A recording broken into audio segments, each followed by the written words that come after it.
Good morning. बेहद की परम महाशांति है। सभी दिव्य आत्माओं का, बेहद की आत्माओं का परम परम स्वागत है परम शांति मेडिटेशन एंड मोटिवेशन चैनल में। मैं साक्षी आप सभी का हार्दिक स्वागत करती हूँ हमारे डेली लाइव मेडिटेशन में 5:30 to 6:30 में। तो कैसे हैं आप सब? आशा करती हूँ आप सब अच्छे होंगे, बेहद के आनंद में होंगे और बेहद की खुशी में होंगे। तो चलिए आज का हमारा स्पेशल एपिसोड शुरू करने वाले हैं डे 5 ऑफ बेहद ज्ञान कोर्स। तो आशा करती हूँ आप सब हमारे पुराने जो भी अब तक के कोर्स के दिन हुए हैं, डे 4 तक आप उसको रिपीट आपने किया होगा, उसको सुना होगा, ज्ञान को रिवाइज किया होगा।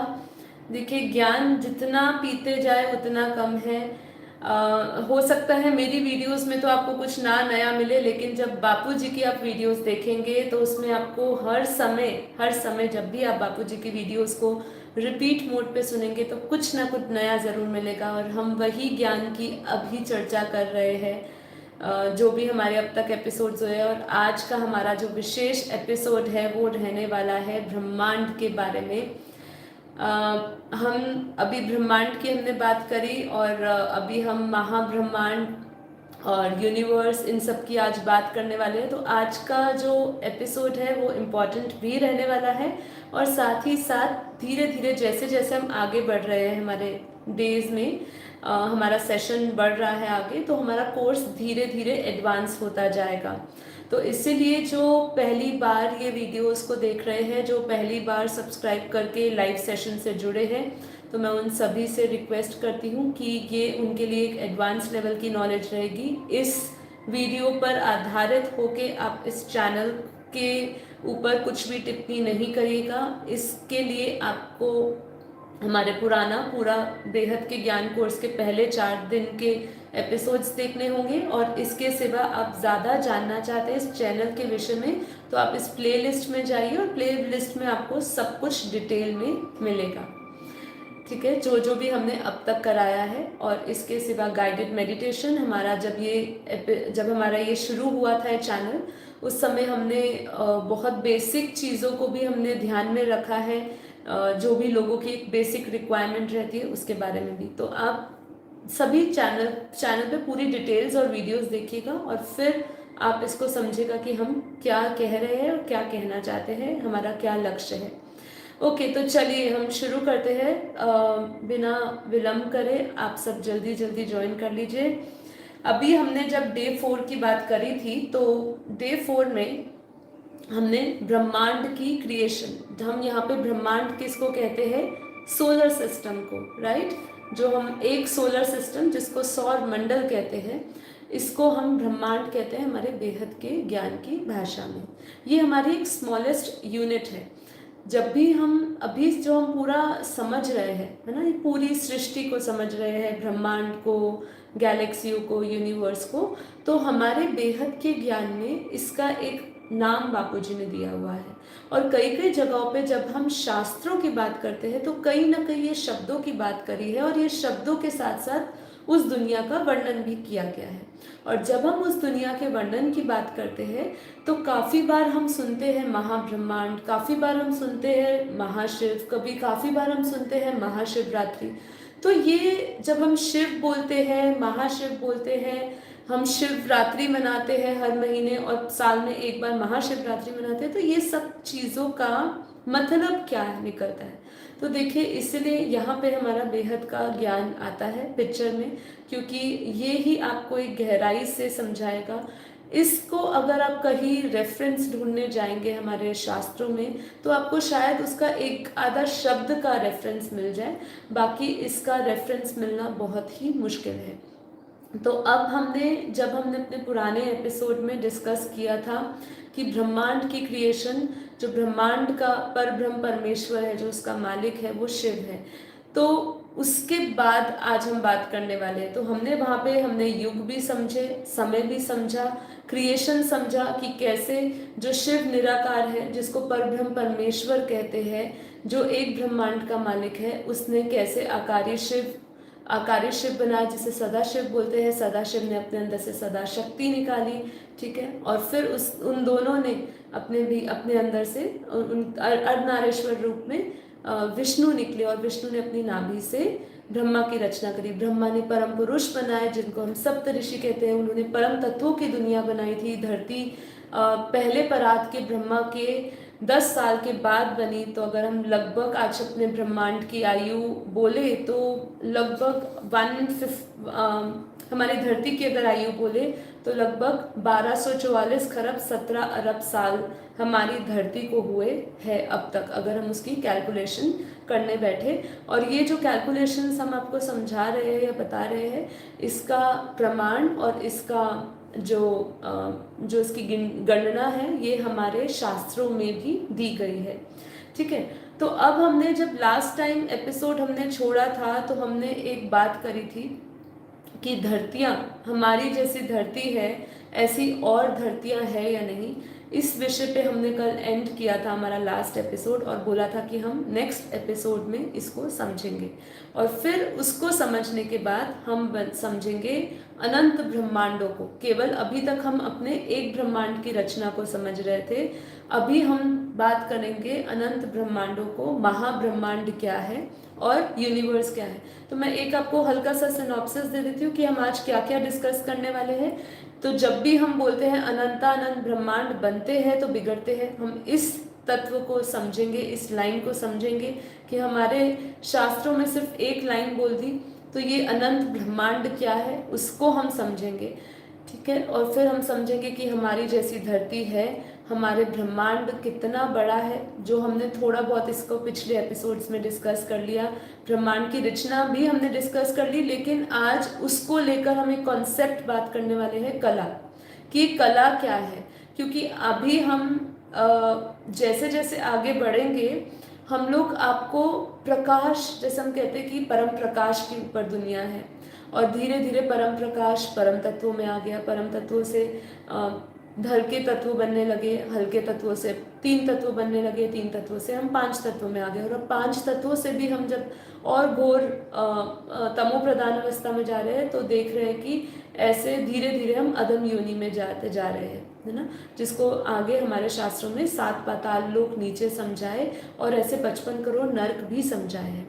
ठीक है, तो हम आज कला समझेंगे। क्यों ये प्रकाश, जब हम परम प्रकाश की बात करते हैं, इसकी गुणवत्ता, इसकी क्वालिटी अलग अलग ब्रह्मांडों में अलग अलग है, ब्रह्मांड में अलग है, गैलेक्सियों में अलग है। इसको हम विस्तार में भी आज के एपिसोड में डिस्कस करेंगे।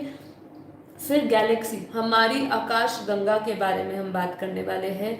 महाकाल कौन है, ब्लैक होल क्या है, गैलेक्सी दिखती कैसी है, इसमें बेहद के ज्ञान के अनुसार कि गैलेक्सी की जो रचना बापूजी ने समझाई है और उसके कितने प्रकार से वो अलग अलग जगहों पे मतलब अलग अलग तरीके से बनाई गई है उसके बारे में समझेंगे। और फिर हम यूनिवर्स को भी कवर करेंगे कि हमारे यूनिवर्स की क्रिएशन कैसे हुई है, हमारा यूनिवर्स कितना बड़ा है। और साथ ही साथ जब हम गैलेक्सी की बात करेंगे तो हम थोड़ा सा एंड्रोमेडा गैलेक्सी, जो हमारी नेबरिंग गैलेक्सी, जो सबसे नज़दीक गैलेक्सी पाई जाती है, उसके बारे में भी कुछ बातें करेंगे।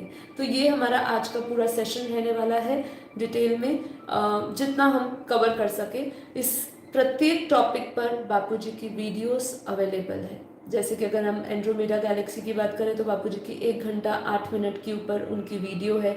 हम जब धरती की बात करते हैं कि धरती हमारी जैसी धरतियाँ और है या नहीं, इस पे बापूजी ने वीडियो बनाई है लगभग 9 मिनट की। फिर हमारा ब्रह्मांड, हमारा गैलेक्सी आकाश गंगा कैसे बनी, ऐसे 15 मिनट की उनकी भी वीडियो है। मतलब ये सब चीज़ों पे वीडियोस है बापूजी की। हम इस 1 घंटे में या 50 मिनट्स जितना भी हम टाइम लेते हैं उसमें जितना कवर कर पाएंगे हम कोशिश करेंगे। ठीक है, तो हम अपने पहले प्रश्न के साथ अब बढ़ते हैं कि सबसे नज़दीक की धरती हमारी कौन सी है और हमारी जैसी धरतियाँ और है या नहीं। देखिए, हमारा जो ब्रह्मांड है, ठीक है, हमारा जो पूरा ब्रह्मांड है, इस ब्रह्मांड को क्या बोला, सौर मंडल का। अब ये ब्रह्मांड भी घूम रहा है, ठीक है। अब ये कहाँ घूम रहा है, देखिए जैसे मैंने कहा जो ब्रह्मांड है वो सबसे स्मॉलेस्ट यूनिट है जिसको हमने सौर मंडल का। उस सौर मंडल के अंदर बहुत सारे तारे, सूर्य है, अनंत सूर्य है, तारे है, तारामंडल है, बहुत सारी चीज़ें हैं, प्लैनेट्स, उपग्रह, उपग्रह, ये सब जो भी हम कहते हैं, नक्षत्र, ये सब हमारे एक सौर मंडल के अंदर है।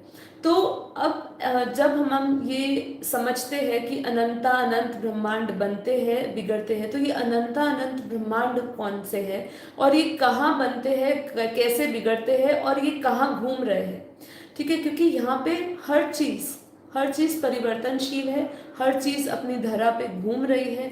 तो जब हम कहते हैं कि सारे ग्रह जो है वो सूर्य के आसपास चक्र लगा रहे हैं, तो वो क्यों लगा रहे हैं सूर्य के आसपास चक्र? क्योंकि सूर्य की जो ग्रेविटी है उसने सारे ग्रहों को बांध के रखा है, वो अपनी एक निर्धारित सीमा में घूम रहे हैं, ठीक है। अब ऐसे ही जो हमारे अनंत ब्रह्मांडों की बात आती है, जैसे कि हमारा सौर मंडल की भी हम बात करें, अगर हमारा सौर मंडल अर्थात सोलर सिस्टम ब्रह्मांड, जिसको हमने बेहद के ज्ञान में ब्रह्मांड कहा। मैं इसको बार बार इसलिए समझा रही हूँ, काफ़ी बार लोग ब्रह्मांड और यूनिवर्स को लेकर कंफ्यूज होते हैं, तो यहाँ पे मैं स्ट्रिक्टली बता रही हूँ कि हम जब बेहद के ज्ञान की भाषा में समझे तो ये एक सोलर सिस्टम है जो स्मॉलेस्ट यूनिट है, और ये जो है ये हमारे गैलेक्सी, जिसको हमारे बेहद के ज्ञान में महाब्रह्मांड कहा गया, ठीक है, वो गैलेक्सी के चक्कर लगा रही है। मतलब हमारे गैलेक्सी के अंदर अनंता अनंत ब्रह्मांड है। जैसे कि एक क्लस्टर ऑफ हम प्लैनेट्स ले लेते हैं, जो ग्रह उपग्रह ये सब जो ले लेते हैं, इससे हमारा एक सोलर सिस्टम बनता है। ऐसे ही अनंता अनंत सोलर सिस्टम ले लीजिए, अनंता अनंत सौर मंडल ले लीजिए, वो उससे हमारा एक गैलेक्सी बनता है। और जब हम हमारी गैलेक्सी की बात करते हैं तो हमारी गैलेक्सी का नाम है मिल्की वे गैलेक्सी, आकाश गंगा जिसे कहते हैं, ठीक है। अब यहाँ पे ये आपको मैंने क्यों समझाया धरती के बारे में समझाने से पहले, क्योंकि जैसे कि हमारी जो गैलेक्सी है उसके अंदर जो है ना 800 अरब सोलर सिस्टम है। कितने? 800 अरब सौर मंडल, जिसको कहो 800 अरब सूर्य है, 800 अरब सोलर सिस्टम है, आप उसको किसी भी भाषा में वर्णित कर सकते हैं, ठीक है। तो हमारी जो गैलेक्सी है उसमें अनंता अनंत ब्रह्मांड घूम रहे हैं। तो कितने ब्रह्मांड? 800 अरब लगभग। ये अभी कैलकुलेशंस चेंज होती रहती है, क्योंकि मैंने आपको कहा ना हमारे शास्त्रों में क्या लिखा है, अनंता अनंत ब्रह्मांड बनते हैं और बिगड़ते हैं। तो जब ब्रह्मांड की आयु पूरी हो जाती है वो ब्लैक होल बन जाता है, ब्लैक होल भी समझेंगे, तो उसको हम बोलते हैं वो ब्लैक होल को प्राप्त हो चुका है। तो ऐसे लगभग अभी हमारी जो गैलेक्सी है आकाश गंगा है उसके अंदर 800 अरब सोलर सिस्टम्स कहो, तो ऐसे सोलर सिस्टम्स घूम रहे हैं। और जितने सूर्य है उतनी लगभग धरतियां हैं, ठीक है। हर एक सौर मंडल के अंदर धरती है, ठीक है। ये बापूजी ने हमें समझाया है। देखिए ये ज्ञान जब हम बात कर रहे हैं इस ज्ञान की, इस ज्ञान में एक चीज़ मैं आपको मेंशन करूं कि ये ज्ञान जो है आपको हमारे शास्त्रों में नहीं मिलेगा, क्योंकि ये दिव्य दृष्टि से बापूजी ने ये ज्ञान उतारा है। और जो ज्ञान दिव्य दृष्टि से उतारा जाता है वो इस भौतिक दुनिया से परे का ज्ञान होता है, और उसको हम बेहद इसलिए कहते हैं क्योंकि वो दिव्य दृष्टि से उतारा हुआ ज्ञान है, वो कहीं से पढ़ा लिखा हुआ ज्ञान नहीं है, कोई हाइपोथेसिस क्रिएट नहीं करे है, कोई थ्योरेटिकल नॉलेज नहीं क्रिएट करी है, कहीं का कोई बेस नहीं लिया गया है। ये प्योर दिव्य दृष्टि से बापूजी ने ज्ञान उतारा हुआ है, तो इसीलिए इसको हम बेहद का ज्ञान बोलते हैं। तो अब हमारी जो धरती है, ऐसी धरती हमने समझी कि ऐसे अनंत धरतियां है, हर एक सौर मंडल में धरती है, और लगभग हर एक सौर मंडल में है धरती। अब अगर हम अपने ब्रह्मांड का, हमारा ब्रह्मांड जो है वो एक प्रकाश वर्ष का है, ठीक है। बापूजी ने समझाया है कि हमारा जो ब्रह्मांड है वो एक प्रकाश वर्ष का है। अब हम बात करते हैं सबसे नज़दीक की धरती की, कि हमारे से सबसे नज़दीक जो धरती है वो कहाँ पे है। तो जो बापूजी ने बताया, हमने समझा कि हमारी धरती एक ब्रह्मांड के सौर मंडल में होती है, और ऐसे अनंत सौर मंडल होते हैं। तो हम अगर दूसरी धरती को समझना चाहते हैं, हमारे नज़दीक की धरती को, तो हमें अपने नज़दीक का सौर मंडल अर्थात ब्रह्मांड को समझना पड़ेगा। तो बापूजी ने हमारे जो वीडियो है उसमें बहुत सुंदर समझाया है कि हमारा जो ब्रह्मांड है वो एक प्रकाश वर्ष का है। वैसे ही जो सबसे नज़दीक का जो ब्रह्मांड पड़ता है वो भी दूसरे जो हम समांतर ब्रह्मांड की बात कर रहे हैं वो भी 1 प्रकाश वर्ष का है, ठीक है। अब उस प्रकाश वर्ष के अंदर जो धरती है वो सबसे जो नज़दीक की धरती है वो लगभग हमारे 4.5 4.5 वर्ष दूर है। मतलब अगर हम बात करें तो एक ब्रह्मांड में जो धरती है, मतलब हमारे ब्रह्मांड की जो धरती है, ऐसे ही दूसरा जो हमारा सबसे नज़दीक का ब्रह्मांड है वो भी 1 प्रकाश वर्ष का है। तो जो उसकी दूरी है जो सबसे नज़दीक में पड़ती है ब्रह्मांड की धरती, वो है 4.5 प्रकाश वर्ष। तो अगर हम कहें तो लगभग उसका 1 प्रकाश वर्ष की ने, मतलब जब हम कहते हैं कि हमारा ब्रह्मांड 1 प्रकाश वर्ष का है, तो आप समझिए उसका जो व्यास है, उसका जो दायरा है वो 1 प्रकाश वर्ष की बात करी।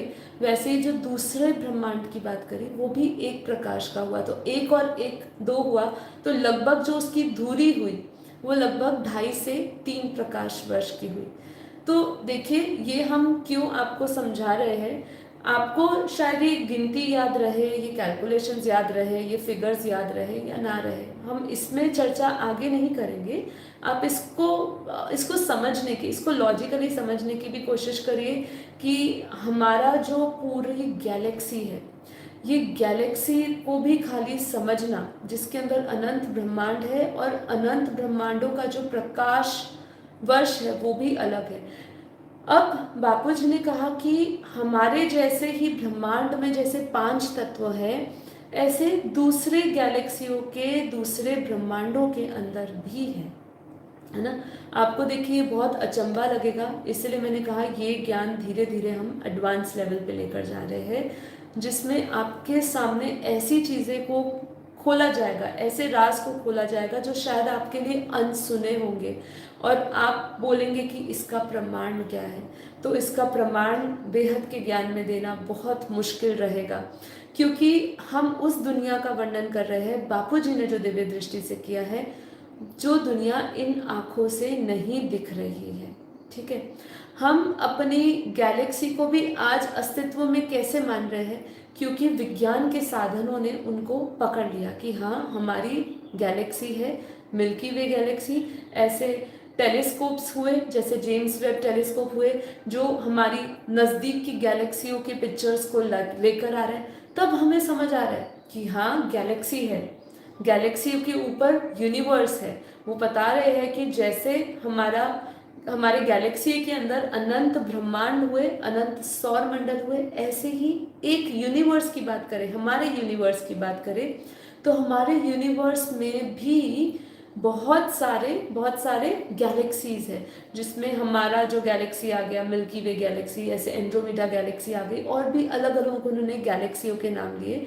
तो ऐसे गैलेक्सी है, पर अगर ये विज्ञान ने हमें पिक्चर नहीं दी होती, और यही ज्ञान जो बापूजी ने 10 साल पहले भी बोला है, अपनी वीडियोस को आप फॉर द बिगनर्स लिस्ट में जाएंगे तो वहाँ पे बापूजी ने ब्रह्मांड, महाब्रह्मांड, परम महाब्रह्मांड की रचना के बारे में बताया है। तो आप सोचिए ये 10 साल पहले या कितने साल पहले बापूजी ने अपनी दिव्य दृष्टि से बताया, उसमें भी रचना कैसे हुई ये तो अभी भी नहीं पता। उनकी जो पिक्चर है, उन्होंने जैसे कह दिया कि जो गैलेक्सी है, गैलेक्सी के बीच में उसका न्यूक्लियस है, ठीक है, उसका सेंटर पॉइंट कह दिया जहाँ पे उसकी ग्रेविटी सबसे ज़्यादा होती है। अब उन्होंने कह तो दिया, लेकिन उनको ये नहीं पता कि गैलेक्सी के जो न्यूक्लियस, जो सेंटर पॉइंट है जिसको न्यूक्लियस कहा, उसमें सबसे ज़्यादा ग्रेविटी पावर क्यों है, उसमें पावर किस चीज़ की है, उसको कौन चला रहा है। ये ज्ञान को किसी ने नहीं बताया, क्योंकि किसी भी चीज़ को चलाने के लिए एक फोर्स चाहिए, राइट। आज आप इस धरती पे पड़े हुए पत्थर को भी नहीं हिला सकते, हिला सकते हैं पत्थर को, नहीं हिला सकते ना। तो हमारे ब्रह्मांड में घूमते हुए ग्रह, हमारी गैलेक्सी में घूमते हुए ब्रह्मांड, जिसका अगर हम मैटर के लेवल पे एनर्जी, मैटर समझे, उसका जो तत्व समझे, तो उन्होंने उसको अलग अलग एलिमेंट्स का एक्सप्लेन कर दिया, लेकिन उसके पीछे जो सूक्ष्म या जो उसकी चेतन शक्ति है जो उसको चला रही है, इसके बारे में कोई बात नहीं करता। देखिए मैं आज बापूजी के ज्ञान को थोड़ा सरल तरीके से समझाना चाह रही हूँ कि आपके अंदर अगर ये प्रश्न उठते हैं कि आज हम ये रचना की बात क्यों करें, हम ये क्यों बात करें कि गैलेक्सी का जो क्रिएटर है वो महाशिव है, जैसे बापूजी ने बताया, तो वो महाशिव क्यों बोल दिया, उसकी क्रिएटर की हम बात क्यों कर रहे हैं? क्योंकि जो जिनकी हम क्रिएशन की बात कर रहे हैं, और हम अब तक इस मिथ में थे, हम इस भ्रम में थे कि हम जब यूनिवर्स को याद करेंगे, यूनिवर्स की बात करेंगे, तो हम उससे कुछ भी अट्रैक्ट कर सकते हैं। पर ये गलत है, क्योंकि वो एक अपने आप में एक पदार्थ है, अलग अलग मैटर से बना हुआ है, ठीक है, चाहे वो डार्क मैटर से बना हो, डार्क एनर्जी से बना हो, जो भी हो, लेकिन उसको जो चलाने वाला जो सूक्ष्म तत्व या उसकी एनर्जी कहो, जिसको चेतन शक्ति कहो, वो उसके क्रिएटर में है। तो अनलेस एंड अनटिल हम उसके क्रिएटर को नहीं जानेंगे, तब तक कुछ समझ नहीं आएगा, तब तक आप इस पावर को नहीं समझेंगे, ठीक है। तो अब जो हमारा प्रश्न आया था कि हमारी जैसी धरती है, उसका हमने जवाब दे दिया कि हाँ, हमारे जैसी समांतर ऐसी बहुत सारी धरती है। 800 अरब अरब ब्रह्मांड हमारी गैलेक्सी में घूम रहे हैं, तो ऐसे 800 अरब धरतियां भी लगभग हुई, जिसमें हमारे जैसा भी मृत्यु लोक है। थोड़ा अंश मात्र फेर है, आगे पीछे है, एनर्जी लेवल पे थोड़ा सा डिफरेंस आ जाता है, लेकिन लगभग हमारे ही जैसा ब्रह्मांड वहाँ पे भी चल रहा है, हमारा जैसा युग भी वहाँ चल रहा है, सब कुछ हमारे जैसा वहाँ समांतर पाया जाता है, ठीक है। अब हमने जैसे बात करी कि हमारा ब्रह्मांड जो है कितना बड़ा है, इसको भी हमने समझा कि हमारा ब्रह्मांड 1 प्रकाश वर्ष का है, और हमारी जो सबसे नज़दीक की अगर हम धरती की बात कर रहे हैं, तो वो लगभग 2.5 से 3 प्रकाश वर्ष की दूरी पे हमारा दूसरे ब्रह्मांड की धरती पाई जाती है। अब यहाँ पे हम एक कला के कॉन्सेप्ट को समझना चाहेंगे, क्योंकि अब हम जब गैलेक्सी में प्रवेश कर रहे हैं, गैलेक्सी समझाएंगे, यूनिवर्स समझाएंगे, तो यहाँ बहुत ज़रूरी है कि हम कला को समझें। बापूजी ने अपने वीडियोस में जैसे कहा है कि यहाँ का जो ब्रह्मांड, हमारा जो ब्रह्मांड है, हमने जब इसकी रचना समझी थी, तो हमने समझा था कि इस ब्रह्मांड का जो मालिक है उसको बोलते हैं शिव, ठीक है।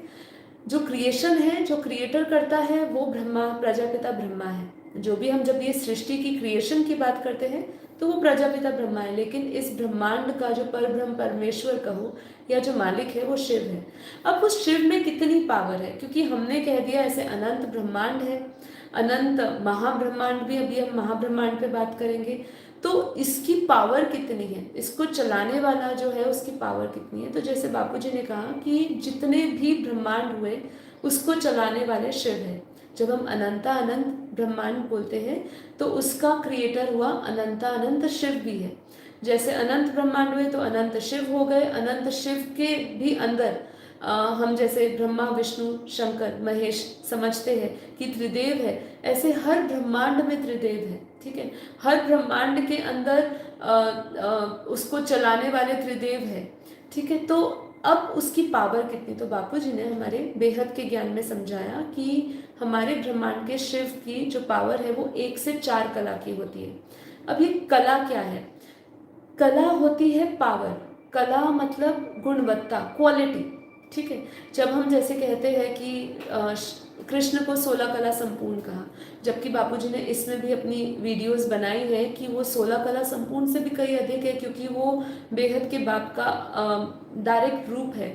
तो इसीलिए उनको अभी हम नहीं समझेंगे, उस टॉपिक पे नहीं जाएंगे, लेकिन अगर हम ये समझते हैं कि कृष्ण 16 कला संपूर्ण है, तो ये 16 कला संपूर्ण मतलब ये पावर है, ये एक एनर्जी है। जैसे हम कह रहे हैं कि परम प्रकाश होता है, हर आत्मा में परम प्रकाश है, तो परम प्रकाश की क्वालिटी, गुणवत्ता जो होती है वो अलग अलग है। तो हमारा जो ब्रह्मांड है, जैसे कि उसके शिव में 1 कला की जैसे पावर है। अगर हम हाईएस्ट क्वालिटी का ब्रह्मांड को समझे, तो उसमें 4 कला की पावर होगी उसके क्रिएटर में। तो जितनी क्रिएटर में पावर होगी, उतनी उसकी क्रिएशन पावरफुल होगी। सिंपल सी बात है। जैसे आज भी हम देखते हैं ना कि अगर माँ बाप के अंदर कोई गंदे संस्कार होते हैं, यूजुअली जैसे हम कहें कि कोई डाकू बना है, कोई चोर बना है, तो उसका बच्चा भी ज़्यादातर वही संस्कार लेकर प्राप्त करके वैसा ही बनता है। तो ऐसे ही अगर हम समझे कि जो क्वालिटी हमारे ब्रह्मांड में होगी, ब्रह्मांड के क्रिएटर में होगी, वही क्रिएशन में भी होगी, ठीक है। इसको आप लॉजिकली भी समझिए, ठीक है। ये प्रूफ्ड ही है कि जैसा क्रिएटर होगा वैसी क्रिएशन होगी, इसलिए क्या बोला, यथा ब्रह्मांडे तथा पिंडे। तो आज जो हम कला की बात कर रहे हैं, इसको सिंपल टर्म्स में समझे तो कला है पावर, कला है क्वालिटी ऑफ प्रकाश वर्ष, प्रकाश जो हम परम प्रकाश बोलते हैं उसकी क्वालिटी। तो अभी हमारा जो ब्रह्मांड का शिव हो गया उसकी एक कला की हो गई। ऐसे जितने भी ब्रह्मांड, जो ब्रह्मांड के शिव है, मैक्सिमम उनकी जो रेंज रहती है वो 4 कला की, 1 से 4 कला की पावर रहती है। अब हम इससे ऊपर समझते हैं, ये समझते समझते अब हम आते हैं अपनी गैलेक्सियों पे कि गैलेक्सी क्या है। गैलेक्सी को हमारे बेहद के ज्ञान में समझाया है महाब्रह्मांड, और इसके जो रचयिता है इसको बोलते हैं महाशिव, महाशिव। ठीक है, तो जैसे ब्रह्मांड का मालिक शिव हुआ, गैलेक्सी का मालिक जिसको महाब्रह्मांड बोला उसका मालिक हुआ महाशिव। ठीक है, अब हम इसकी पूरी क्रिएशन को समझेंगे कि गैलेक्सी की क्रिएशन कैसे हुई। ठीक है, अब गैलेक्सी की क्रिएशन को समझने से पहले हम समझते हैं कि हमारी गैलेक्सी का कितना प्रकाश वर्ष की है, कितनी बड़ी है हमारी जो गैलेक्सी का विस्तार है वो कितना बड़ा है, और जो हमारी नज़दीक की जो गैलेक्सी है जिसको एंड्रोमेडा गैलेक्सी बोलते हैं वो कितनी बड़ी है। तो हमारी गैलेक्सी में जैसे मैंने आपको कहा कि 800 अरब ब्रह्मांड घूमते हैं, और हमारा जो गैलेक्सी का जो साइज का है या जो व्यास है वो लगभग 1.15 लाख प्रकाश वर्ष है। मतलब इस इतनी बड़ी है हमारी गैलेक्सी, जो है हमारी 1 लाख प्रकाश वर्ष से बड़ी है। अगर हम लगभग उसकी एग्जैक्ट बोले, फिगर बोले, तो 1.15 लाख प्रकाश वर्ष की है। अब उसके मुकाबले जो हमारी एंड्रोमेडा गैलेक्सी है उसका काफ़ी बड़ी है।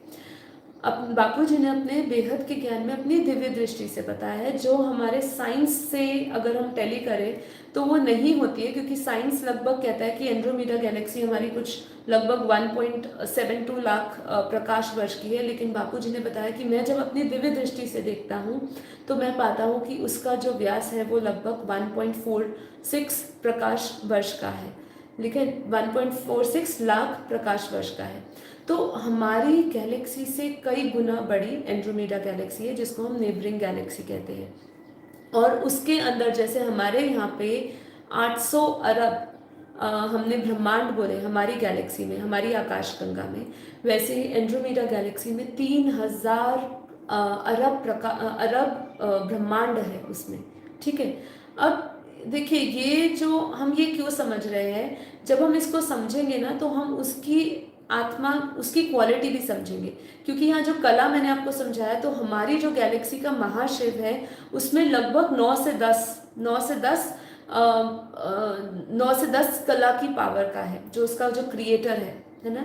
और जो हमारा एंड्रोमेडा गैलेक्सी हम बात करते हैं तो उसका जो क्रिएटर है ना, उसको भी महाशिव भी बोलेंगे। उसका जो क्रिएटर महाशिव है उसमें 12 कला की पावर है।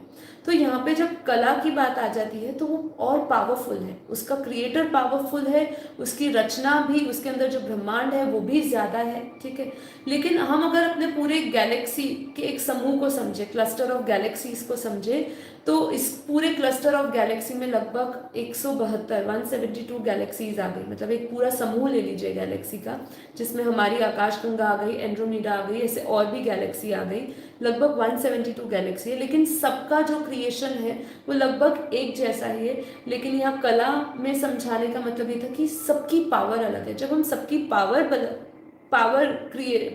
अलग कर लेते हैं तो क्रिएशन में भी थोड़ा बहुत फर्क आ जाता है। ठीक है, तो अब गैलेक्सी बनी कैसी?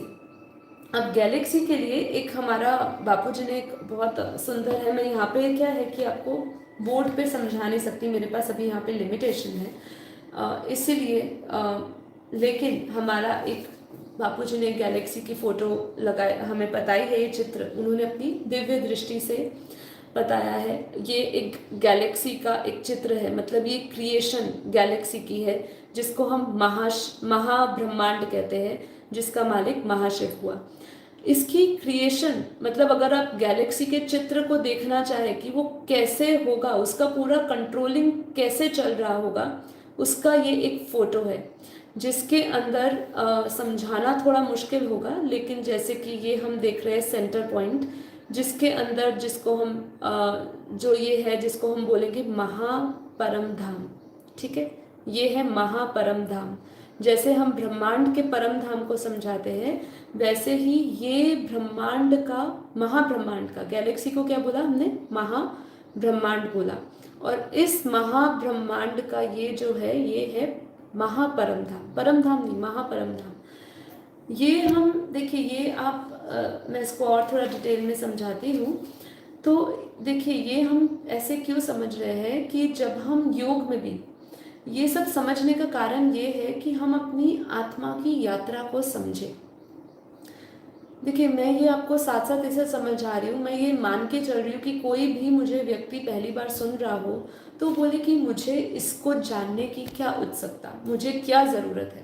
लेकिन अगर वो अध्यात्म के रास्ते पे चल रही है और वो जीवन मुक्ति के रास्ते पे चल रही है और वो बहुत क्लियर विजन के साथ है कि मुझे अपनी एक सोर्स के साथ जाके मिलना है, वो अगर इस माइंडसेट के साथ आज अपना जीवन व्यतीत कर रही है, तो उसके लिए बहुत इम्पॉर्टेंट है कि वो एक पूरी सोल जर्नी को समझे।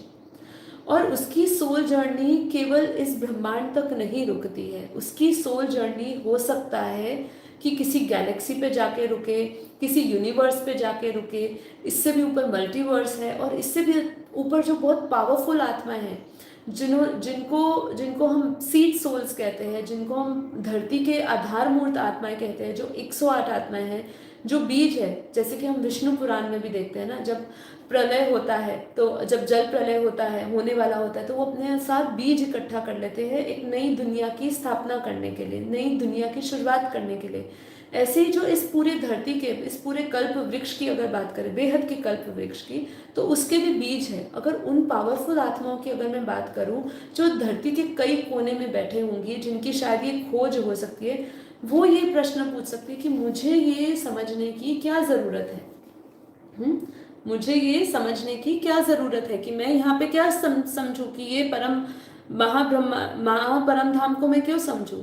क्योंकि जब वो अपनी सोल जर्नी करेगी, तो वो इस ब्रह्मांड के परम धाम से क्रॉस होके ऊपर के जब डायमेंशंस की तरफ जाएगी, गैलेक्सी में जाएगी, यूनिवर्स में जाएगी, तो उसको पता चले कि ये सब कैसे बना है।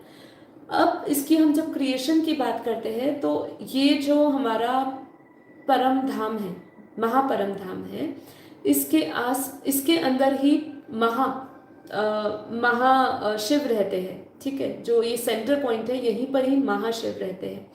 और इस महाशिव के आसपास अगर हम बात करें, तो ये महाशिव के आसपास, जैसे हमने ब्रह्मांड समझा था ना कि ब्रह्मांड में भी निराकारी शिव बीच में है, उसके आसपास आकारी शिव, जब उनके अंदर भी संकल्प हुआ कि मैं एक से अनेक हो जाऊं, तो शिव ने अपने अंदर से अपने आकारी रूप निकाले। ऐसे ही जब महाशिव की बात आती है, महाब्रह्मांड की बात आती है, तो उन्होंने भी, जब उसमें भी एक संकल्प आया कि मैं एक से अनेक हो जाऊं, तो उन्होंने भी उनके अंदर से, उनका भी एक आकारी शिव शक्ति, मतलब महाशिव की बात हो रही है यहाँ, आकारी महाशिव शक्ति निकले। तो जैसे यहाँ पे हमने बोला कि ये जो है, ये निराकारी महाशिव निराकारी यहाँ पे थे, और इसके आसपास की जो लेयर्स दिखाई, उस आसपास लेयर्स में आकारी महाशिव और महाशक्ति रहते हैं। ठीक है, अब देखिए, ये जो हम लेयर्स कह रहे हैं, ये तो हमने इस फोटो में दिखा दिया, इनका एक प्रॉपर एक डायमेंशंस है, एक घेरा है। देखिए, जैसे यहाँ पे हम एक प्लॉट में अपने अपने घर बनाते हैं ना, कटिंग करते हैं, वैसे ही उन सबका अपना अपना एक दायरा है, और उनका एक अपना अपना ड्यूटी भी बंधी हुई है।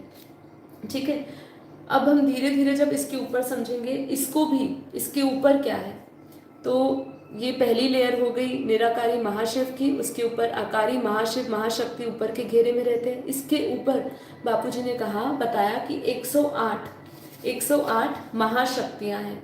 इसके ऊपर के घेरे में 16,000 महाशक्तियों का घेरा है। अभी महाशक्तियों की ज़रूरत क्या है?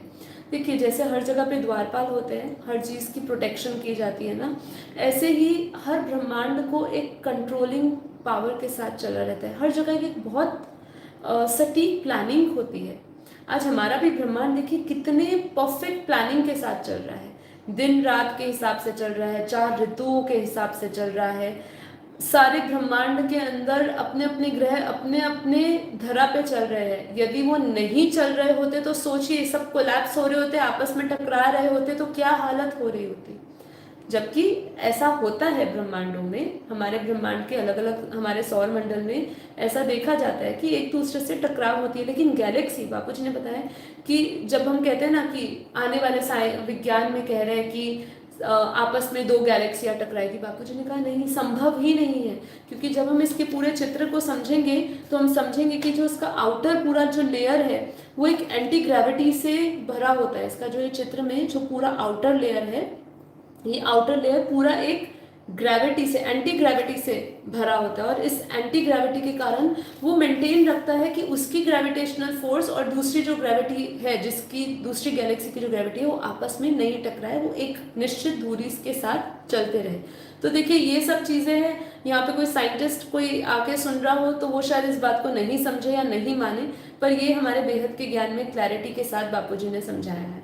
अब जैसे कि हमने समझाया कि पहला का जो इसमें जो लेयर समझाई, तो उसके आसपास 108 की महाशक्तियां की लेयर है। फिर 16,000 की महाशक्तियों की लेयर है। तो कोई भी ब्रह्मांड में डिस्टर्बेंस क्रिएट होती है, ठीक है, क्योंकि ब्रह्मांड में सब जगह पे एक सूक्ष्म जीवन है, वहाँ पे भी कंट्रोलिंग पावर है। जैसे कहा वहाँ पे भी महाब्रह्मांडों के अंदर, जैसे अगर हम अपने महाब्रह्मांड के ब्रह्मांड की बात करें तो वहाँ निर्धारित एक दुनिया चल रही है। तो कोई भी समस्या आएगी तो वो उसके मालिक के पास जाएगा। अब उसके मालिक के पास पहुंचने से पहले उनके जैसे 108 महाशक्तियां हो गई, 16,108 शक्तियां हो गई, वहां तक इन तक समस्या आती है और वो समस्याओं का समाधान कराते हैं। अब इसका उदाहरण देने के लिए कि ये कैसी कल्पना आप कर रहे हैं, काल्पनिक बातें कर रहे हैं, अब इसको समझाने के लिए आज भी देखिए, जब देवी देवताओं को इशू होता है, स्वर्ग लोक पे कोई भी प्रॉब्लम आती है तो क्या करते हैं, वो विष्णु के पास जाते हैं। ऐसे ही हम अगर यहाँ पे जो हमारी जो आगे की लेयर्स को समझेंगे तो इसके ऊपर यहाँ पे महाविष्णु की भी एक लेयर है और उसके ऊपर महाब्रह्मा है और उसके ऊपर महाइंद्र है। ठीक है, ये जो पूरा जो घेरा दिख रहा है, महाइंद्र, महाब्रह्मा, महाविष्णु, फिर हमारी 16,000 महाशक्तियाँ, 108 महाशक्तियाँ, और उसके बाद हमारा जो चित्र आ गया आकारी महाशिव, महाशक्ति रहते हैं। और फिर जो निराकारी जो शिव है, महाशिव है, वहां तक तो कोई पहुंच नहीं सकता, उसकी पावर तक पहुंचना तो लगभग असंभव है। ठीक है, तो वहां तक कोई जाता ही नहीं। तो जब भी कोई समस्या आती है तो महाब्रह्मा तक आती है। महाब्रह्मा के पास कई दूसरे महाब्रह्मांड से भी लोग आते हैं ज्ञान लेने। जैसे यहाँ हम कहते हैं ब्रह्मा ज्ञान देता है, वैसे ही वहां पर भी सूक्ष्म में महाब्रह्मा का कार्य यही रहता है कि वो ब्रह्मांड का ज्ञान देता रहता है, महाब्रह्मांड का ज्ञान देता रहते हैं। ठीक है, इसके ऊपर भी बापूजी ने जैसे कहा, यहाँ पे भी एक लेयर्स है। ये जो घेरा सबसे बाहर का जो सबसे बड़ा घेरा बताया, यहाँ पे भी लगभग 6 लेयर्स कही बापूजी ने। और इस लेयर्स के अंदर क्या है, यहाँ लेयर्स में जो महाशिव, इस महाब्रह्मांड की जो क्रिएशंस है, ठीक है, वो यहाँ पे आती है, रहती है। और इसके ऊपर के जो आखिरी के आउटर 3 लेयर्स है, उसके अंदर जैसे बाहर से आई हुई आत्माएं आती हैं। देखिए, जैसे बापूजी कहते हैं ना कि इस ब्रह्मांड में, हमारी गैलेक्सी में भी बहुत सारे बाहर की गैलेक्सी के लोग आए हुए हैं। जैसे मैंने कहा कि अनंत ब्रह्मांड है, तो बाहर से हमारे गैलेक्सियों में, बाहर के ब्रह्मांडों से, बाहर की गैलेक्सियों से, बाहर के यूनिवर्स से हमारे ब्रह्मांड में लोग आए हुए हैं।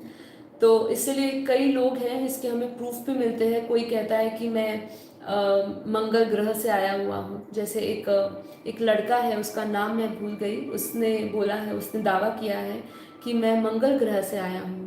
ठीक है, ऐसे कई है जो कहते हैं कि मैं इस जो अब स्पेशली वेस्टर्न कल्चर में ये चीज़ बहुत होती है, लोग हिप्नोसिस में जाते हैं, पास्ट लाइफ में जाते हैं, और वो अपने पुराने जो पास्ट लाइफ है उसमें जब जाकर देखते हैं, जो उनको पूरा एक हिप्नोसिस किया जाता है उनको, और फिर उसके बाद वो देखते हैं तो वो बोलते हैं कि मैं इस गैलेक्सी से आया हूँ, मैं ये एलियन हूँ। तो एलियन क्या है, ये एलियन जो है ये सब परग्रही है, जो दूसरी गैलेक्सी से आए हुए हैं वो एलियन है। ठीक है, जो दूसरे जो हमारे ब्रह्मांड में भी हमारी गैलेक्सी से भी आए हुए हैं वो भी परग्रही हो गए। ठीक है, तो ये हमें बहुत देखिए सूक्ष्म दुनिया को समझना होगा। अब जो हम ज्ञान दे रहे हैं वो सूक्ष्म है ज्ञान, क्योंकि वहाँ पे कुछ भी तत्वों का ज्ञान है ही नहीं, वहाँ सब कुछ सूक्ष्म एनर्जी है। वहाँ पे पावर जो है वो भी अलग हो गई। अब जैसे हम अपनी गैलेक्सी की बात करें तो मैंने आपको कहा कि हमारी गैलेक्सी लगभग 9 कला की पावर है हमारी गैलेक्सी के मालिक में, 9 से 10। और अगर हम एंड्रोमीडा की बात करें तो 12 कला की। तो यहाँ पे कहीं पर भी हम तत्वों की बात नहीं कर रहे, लाइफ ही अलग हो गई है। टाइम, स्पेस, एनर्जी, तीनों चीज एकदम डिफरेंट हो चुकी है। इसीलिए इसको अकल्पनीय कह दिया कि आप उस स्पेस में जाके उस टाइम में ट्रैवल करने का सोच लीजिए। अगर आप उधर ट्रैवलिंग कर रहे हैं, जैसे बापूजी ने कहा कि एक गैलेक्सी से जाने के लिए दूसरी गैलेक्सी में जाने के लिए भी एक रोप वे बने हुए हैं, जिसको हम वॉर्म होल्स भी कहते हैं। एक एनर्जी है, एक टनल है। देखिए इसको आप आंखें बंद करके सोचिए, अगर मैं गैलेक्सी में जा रहा हूँ और हमने जो भी पिक्चर्स देखी है, जो हमें साइंस बता रही है, हमें एक गैलेक्सी से दूसरी गैलेक्सी में जाना है, तो क्या हमारी गाड़ी जाएगी, क्या हम शरीर में जाएंगे, क्या हम प्लेन से जाएंगे, क्या हम रॉकेट से जाएंगे? नहीं, वहाँ की जो एनर्जी है उसकी ही एनर्जी के लेवल के हमें विमान चाहिए, उसी एनर्जी लेवल के हमें इंस्ट्रूमेंट्स चाहिए। तो इसीलिए वहाँ का मैटर भी अलग हो जाता है, वहाँ की एनर्जी भी अलग हो जाती है, वहाँ का समय भी अलग हो जाता है। तो बापूजी ने जैसे कहा कि अलग अलग गैलेक्सियों में भी, जैसे यहाँ हम 4 युग की बात कर रहे हैं, एक फिक्स्ड समय की बात कर रहे हैं, हम बोल रहे हैं कि हमारा ब्रह्मांड का समय ब्रह्मा का 100 वर्ष है।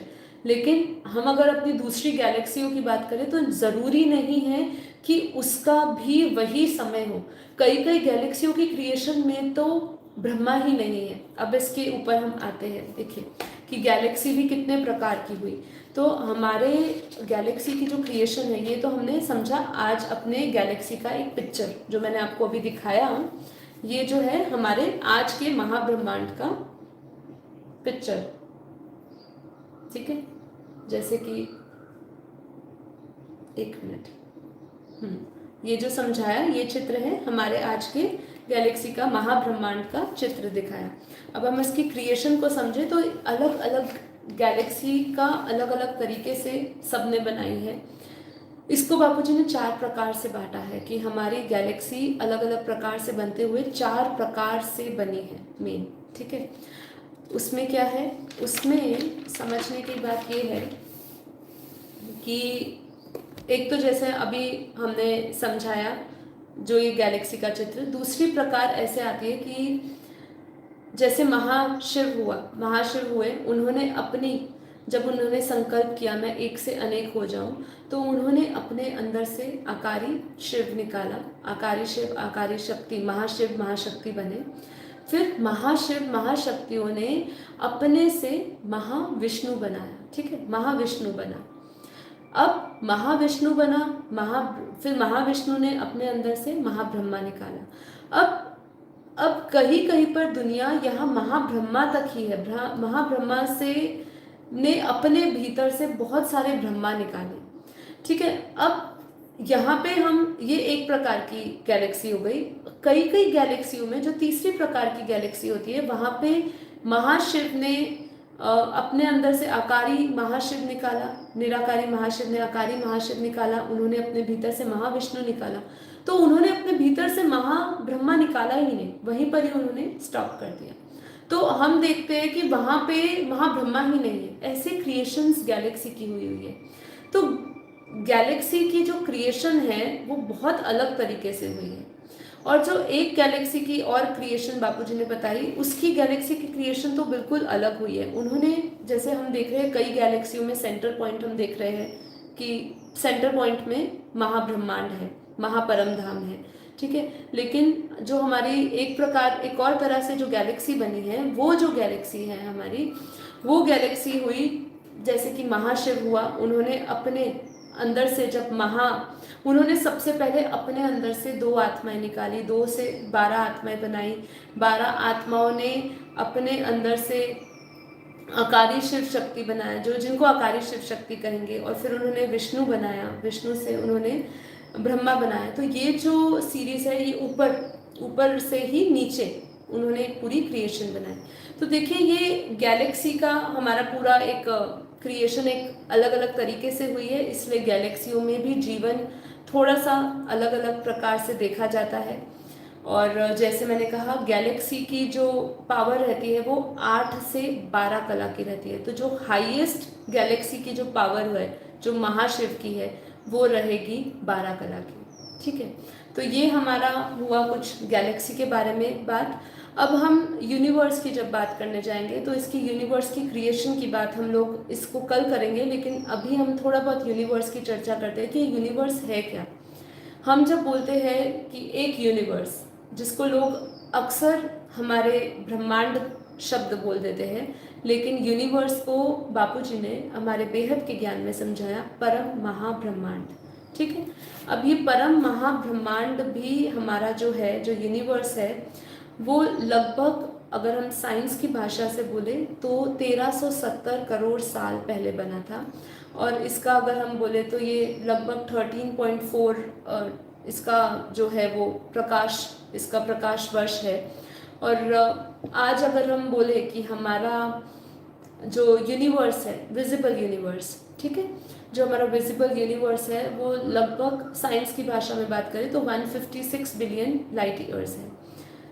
अब ये जो यूनिवर्स की बात हो रही है, इस यूनिवर्स के अंदर जो यूनिवर्स ऑब्जर्व किया जा रहा है, उसमें से कुछ अंश जो हमारी धरती के ऊपर गैलेक्सीज के ऊपर हमारा पूरा यूनिवर्स को जो ऑब्जर्व किया जा रहा है, वो लगभग 156 बिलियन लाइट ईयर्स में से भी कुछ अंश, लगभग 93 billion light years he observe किया जा रहा है। बाकी जो 93 बिलियन लाइट ईयर्स से जो ऊपर की जो दुनिया है वो अभी भी इनविजिबल है, अभी भी ऑब्जर्व नहीं किया जा रहा है। उसको ऑब्जर्व करने के लिए अभी समय लगेगा, है ना। तो देखिए, इसको विज्ञान जब तक वहाँ तक पहुँचे तब तक हम ये नहीं कह सकते कि ये दुनिया चलेगी या नहीं चलेगी। ठीक है, क्योंकि इसको चलाने वाले जो सोर्स है उनकी प्लानिंग बहुत ही अलग है। उनकी प्लानिंग कब कैसे होगी और उसको समझने के लिए हमें दिव्य यंत्र चाहिए, वो कब आएंगे, वो बहुत ही मुश्किल है। क्योंकि जैसे मैंने आपको गैलेक्सी के बारे में बताया कि गैलेक्सी में भी परम तत्व, परम प्रकाश की एनर्जी है, वैसे ही यूनिवर्स अगर हम समझे, हमारी यूनिवर्स में पावर 16 से, हमारा जो यूनिवर्स है वो 16 कला का है। अब कला तो आपको लगभग समझ आ गई होगी, मैं ऐसे आशा करती हूँ। तो हमारा जो यूनिवर्स है वो 16 कला का है। और अगर हम यूनिवर्स का जो क्रिएटर है, जिसको हम बोलते हैं परम महाशिव, ठीक है, तो जो परम महाशिव है उसकी जो एनर्जी है, उसके क्रिएटर की जो एनर्जी है, उसमें 16 कला की पावर है। और अब हमारा यूनिवर्स, बापू जी ने अपने ज्ञान में हमें समझाया कि हमारा जो यूनिवर्स है वो 16 कला की पावर का बना था। जब उसकी क्रिएशन हुई थी वो एक बहुत पावरफुल एक एनर्जी के साथ, 16 कला की पावर के साथ बना था। लेकिन जब हम इस पूरे क्रिएशन को समझेंगे कि यूनिवर्स की क्रिएशन होते होते जो क्रिएटर्स थे उनकी पावर ख़त्म हो गई, और जब हम ये समझेंगे कि ये पूरा, जब ये धीरे धीरे पूरा जो यूनिवर्स है जो 16 कला की पावर में था, वो धीरे धीरे जब उसकी कलाएं गिरती गई, वही 16 कला मतलब उसके क्रिएटर में पावर। अब उसके क्रिएटर में पावर कब कम होगी ये समझिए। उसकी जब वो क्रिएशन करेगा तो उसकी पावर खत्म होगी, क्योंकि क्रिएशन में पावर कहाँ से जा रही है? क्रिएशन में पावर उसके क्रिएटर से पावर जा रही है। तो जो सोर्स है, अब वो अगर शुरू में मान लीजिए 100 वोल्ट की एनर्जी थी उसमें, और वो अपने 100 वोल्ट के पावर से छोटे छोटे बल्ब जला रही है, तो एनर्जी तो उसी में से जाएगी ना। एक पावर हाउस में से पावर सप्लाई हो रही है, तो सप्लाई जो हो रही है पावर, वो तो अलग अलग वोल्ट की एनर्जी दे रहा है। अब वो जो वोल्ट की एनर्जी दे रहा है, धीरे धीरे वो भी फ्यूज हो जाएगी, तो पूरा का पूरा एनर्जी डाउन हो गया। जब पूरे ब्रह्मांड की शक्ति डाउन हो गई, ठीक है, तो उसके क्रिएटर की भी एनर्जी डाउन हो गई। और फिर जब वो पूरी धरती नीचे, जब पूरी क्रिएशन डाउन हो गई, तो हम समझते हैं कि वही 16 कला का जो यूनिवर्स बना था एक्चुअल में, वो आज 0 कला पे आ चुका है। ठीक है, आज उसमें पावर बिल्कुल ख़त्म हो गई, इसलिए उनकी क्रिएशन में भी ख़त्म हो गई पावर। हम ये भी समझ सकते हैं कि जो संकल्पों में शक्तियाँ थी, जो पहले दुनिया परम धाम से जैसे जैसे सूक्ष्म बनी थी, हम उसकी पूरी क्रिएशन समझेंगे। इसकी क्रिएशन को समझना आपके लिए बहुत ज़रूरी है, यूनिवर्स की क्रिएशन को, क्योंकि ये एक बेस है यूनिवर्स की क्रिएशन को। आप जब समझ जाएंगे तो आपको पता चल जाएगा कि हम क्यों बोल रहे हैं कि ये दुनिया पूरी नीचे गिर गई है। जैसे हमारी शरीर का जब एज बढ़ता है, बाल अवस्था से युवा, युवा से हम लोग और जब हमारी एक आयुष बढ़ती है और हम बुढ़ापे की ओर बढ़ते हैं, जैसे उसकी भी एक 4 वर्ग में उसके हमारे शरीर को जैसे बांधा हुआ है, तो उसी तरीके से हमारी आत्मा की शक्ति भी जब अलग अलग अवस्थाओं से निकलती है, ठीक है। जब हम निराकार थे उस समय, निराकार में जब हम आकारी रूप में हैं, आकारी रूप में भी एक अलग अलग स्टेजेस होती है आत्मा की, वो जब हम समझेंगे और फिर हम समझेंगे कि जब आकारी रूप में हम नहीं रह पाए, क्यों नहीं रह पाए, हमारे अंदर पावर लॉस हो रही थी, क्रिएशन हो रही थी, और फिर हम लोगों ने तत्वों का रूप ले लिया, हमारे परम प्रकाश से, परम तत्वों से हमने तत्वों का रूप ले लिया, तो हमारी पावर खत्म हो गई। और जब पावर हमारे अंदर खत्म हो गई तो हमारे सोर्स में जो पावर थी वो भी कम हो गई, पूरे ब्रह्मांड की एनर्जी डाउन हो गई। और फिर क्या होता है, ये यूनिवर्स की क्रिएशन हम जब अगले एपिसोड में समझेंगे, उसमें होता क्या है, जब यूनिवर्स की पावर खत्म हो जाती है, यूनिवर्स के क्रिएटर की पावर खत्म हो जाती है, तो वो क्या करेगा, वो वाइंड अप करेगा। अब जब वो वाइंड अप करता है, महाकाल प्रलय करता है, महाकाल प्रलय करता है। महाकाल प्रलय में क्या होता है, महाकाल प्रलय में तो ये तो जो हो रहा है बेहद का महाकाल प्रलय, आगे धीरे धीरे आप समझेंगे। महाकाल प्रलय में तो केवल महाशिव जो होता है वो अपने अंदर अनंत ब्रह्मांड समा लेता है, केवल महाकाल प्रलय की बात करें अगर हम तो यहाँ पे जब महाशिव की शक्ति खत्म होती है, जो गैलेक्सी का मालिक है, उसकी शक्ति खत्म होती है, तो वो किसके पास जाता है, वो परम महाशिव अपने क्रिएटर के पास जाता है। इसीलिए आपके लिए बहुत ज़रूरी है बापूजी की एक वीडियो को समझना 7 सीक्रेट्स ऑफ शिवा, जिसके अंदर बापूजी ने शिव, महाशिव, परम महाशिव के में अंतर समझाया, आपको समझाया कि ब्रह्मांड, महाब्रह्मांड, परम महाब्रह्मांड क्या है। और फिर आपको पता चलेगा कि जब वाइंड अप का समय आता है, जब भी युग पूरे होते हैं और वाइंड अप होता है, जब एनर्जी खत्म हो जाती है ब्रह्मांड की, महाब्रह्मांड की, तो वो हमेशा अपने अपने क्रिएटर के पास जाके वापस पावर लेकर क्रिएशन शुरू करता है। कहीं कहीं जगहों पे तो बापूजी ने ऐसे भी समझाया कि जब मान लीजिए महाब्रह्मांड, गैलेक्सी की अगर हम बात करें, तो गैलेक्सी में जब गैलेक्सी के ब्रह्मांडों में जब शक्ति नहीं रहती, मान लो शिव में शक्ति नहीं रही ब्रह्मांड को चलाने की, तो ऊपर से महाशिव नए शिव को भेजता है, नए शिव को नियुक्त करता है, और वो फिर उस ब्रह्मांड को चलाता है। और जब कभी कभी ऐसा भी है कि वो पूरा का पूरा ब्रह्मांड में इतनी शक्ति ही नहीं रहती कि वो चले, तो उसको फिर वाइंड अप कर दिया जाता है और नई पावर के साथ वापस क्रिएशन करी जाती है। ऐसे ही कई बार ये भी पाया गया है कि जब ब्रह्मांड में शक्ति नहीं रहती, तो ब्रह्मा में भी शक्ति नहीं रहती, तो जो शिव है वो ऊपर से, जो महाशिव है वो ब्रह्मा को भी नियुक्त करते हैं, ऊपर से ब्रह्मा को भेजा जाता है। तो ऐसे ही परम महाब्रह्मांड के ऊपर भी देखिए, रूल्स लॉज सब जगह पे एक जैसे हैं, बस टाइम, मैटर और एनर्जी का फर्क आता जा रहा है। बाकी लॉ बोले, जो यूनिवर्सल लॉ है, जो यूनिवर्स को चलाने का लॉ है, गैलेक्सियों को चलाने का लॉ है, ब्रह्मांडों को चलाने का लॉ है, इवन हमारी धरती पे जो लॉ चल रहा है कर्म बंधन का चल रहा है, ऊपर भी कर्म बंधन है, हम कर्म बंधन से मुक्त नहीं हो पा रहे अभी भी, वहां पे भी कर्म बंधन अंदर ब्रह्मांडों के अंदर घुसे हुए हैं। हर एक यूनिवर्स के अंदर गैलेक्सीज, अनंतानंत गैलेक्सी आ जाती है। अनंतानंत गैलेक्सी के अंदर भी आप और नीचे उतरोगे, ये कैसे कहानी हो गई, डिब्बे में डिब्बी, डिब्बी में डिब्बी, डिब्बी में डिब्बी। तो पूरा यूनिवर्स समझे, यूनिवर्स क्या है, क्लस्टर ऑफ गैलेक्सीज है, गैलेक्सी क्या है, क्लस्टर ऑफ ब्रह्मांड, सोलर सिस्टम है। और फिर हम अपने सोलर सिस्टम को समझते हैं, तो अपने सोलर सिस्टम के अंदर भी 14 लोक आ जाते हैं। तो ये एक पूरी जर्नी है, सोल जर्नी है, ठीक है। इस सोल जर्नी को समझने के लिए आपको बने रहना पड़ेगा। और देखिए, यदि आपको ये ज्ञान समझ नहीं आ रहा है तो आप इसके बारे में अभी इतना मत सोचिए, आपकी अभी जर्नी वहाँ तक पहुँचने के लिए बहुत समय लगेगा। इसलिए आप ये सोचिए कि ये ज्ञान हवाई ज्ञान है, नहीं समझ आए तो डिसरिस्पेक्ट मत करिए, जितना समझ आए तो समझिए, नहीं समझ आता है तो थोड़ा वेट एंड वॉच करिए। आत्मा के ऊपर से जब कर्म बंधन पूरे हो जाएंगे तो आपको ये धीरे धीरे ज्ञान की क्लैरिटी होगी, ठीक है। क्योंकि अभी हम समझेंगे, जब क्रिएशन समझेंगे यूनिवर्स की, तब हमें पता चलेगा कैसे हमारे ऊपर आवरण आते गए हैं। हम परम प्रकाश के थे, हमारे अंदर परम महातत्व था, हमारे अंदर परम आकाश था, हमारे अंदर परम वायु तत्व था, परम अग्नि तत्व था। ये सब खत्म होके हमारे अंदर आज परम प्रकाश का एक छोटा सा छोटा 0.0000001% भी नहीं रहा है। हम अपनी सारी शक्तियों को क्षीण कर चुके हैं। इसलिए हम कहे कि हम जो गिरे हैं, आत्मा की शक्ति गिरी है। आत्मा गिरती नहीं है, उसकी पावर कम नहीं होती है, ऐसा नहीं है। आत्मा की शक्ति खत्म होती है। ओके, तो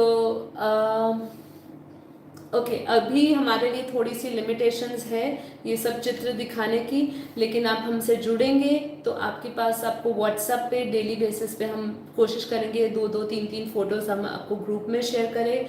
बाकी हम आप हमारी वेबसाइट पे जाएंगे paramshanti.org पे, वहाँ पे आपको इसकी गैलरी मिल जाएगी, आपको बापूजी की वीडियोस मिल जाएगी जिसके अंदर ये फ़ोटो सामने रखी गई है और उसको समझाया गया है। आप उसको जूम आउट करिए और उसको देखिए। तो बस इतना ही हम अभी कह सकते हैं। यूट्यूब ने सर्विस नहीं दिया, शायद हम जूम पे होते तो हम एक साइड में एक स्लाइड शो दिखा के समझा सकते थे, ठीक है। एनीवेज, अभी सिर्फ एक छोटी सी बात आपको नेक्स्ट एपिसोड के लिए सिर्फ आपको ये चित्र दिखा दूं कि हम इसके बारे में बात करने वाले हैं। ये है यूनिवर्स, ठीक है। जैसे हमने गैलेक्सी की क्रिएशन को समझा, ये हमारा आज का यूनिवर्स है। इस यूनिवर्स के साथ साथ हम इसकी क्रिएशन का भी मैं आपको एक फ़ोटो लाकर दिखाऊंगी। वो अभी मेरे पास इस समय करंटली मेरे सामने नहीं है, तो मैं आपको पूरा क्रिएशन कहूँगी। देखिए, आपके साथ साथ मैं भी पढ़ रही हूँ। मैंने अपने ही खुद ही कॉपी में भी ये पूरा एक चित्र बनाया है क्रिएशन का। I know it is not very proper, आप नहीं उसको देख पाएंगे, लेकिन ये पूरा मैंने क्रिएशन बनाया है जिसमें मैंने ये पूरा यूनिवर्स का क्रिएशन कैसे कैसे हुआ, हमारा 16 कला का जो यूनिवर्स है वो कैसे 0 कला में आ गया और उसकी परिस्थिति क्या हो गई। तो ये भी मैं भी आपके साथ साथ उसको रिवाइज कर रही हूँ। एंड बिलीव मी, शायद आप लोगों ने ये सुना होगा जो बेहद के ज्ञान से 20 साल 25 साल से जुड़ी है, और जो अभी अभी भी जुड़ी है, जो पढ़ाई बेहद के ज्ञान की शुरू ही कर रही है, आप समझेगा ये जितना हम समझेंगे उसमें हम रियलाइजेशन हमारा बढ़ता जाएगा। ज्ञान तो फिगर वही रहेगी, आप उसी तरह ही समझ जाओगे जैसे एक बच्चे को पढ़ाया जाता है कि बेटा 1+1 2 होता है, ऐसे क्रिएशन हुई। ये सब चीज़ को तो आप एक पैटर्न समझ लेंगे, ठीक है, लेकिन आपका रियलाइजेशन बढ़ता जाएगा। रियलाइजेशन कैसे बढ़ेगा कि आप उसको, आपकी जो बुद्धि है, आपकी बुद्धि उसको, उसके ब्लूप्रिंट्स को बनाने लग जाएगी। आपके आपके जो सबकॉन्शियस माइंड में है, जो ऑलरेडी ज्ञान आपके अंदर पड़ा है, जो इमर्ज होता जाएगा धीरे धीरे।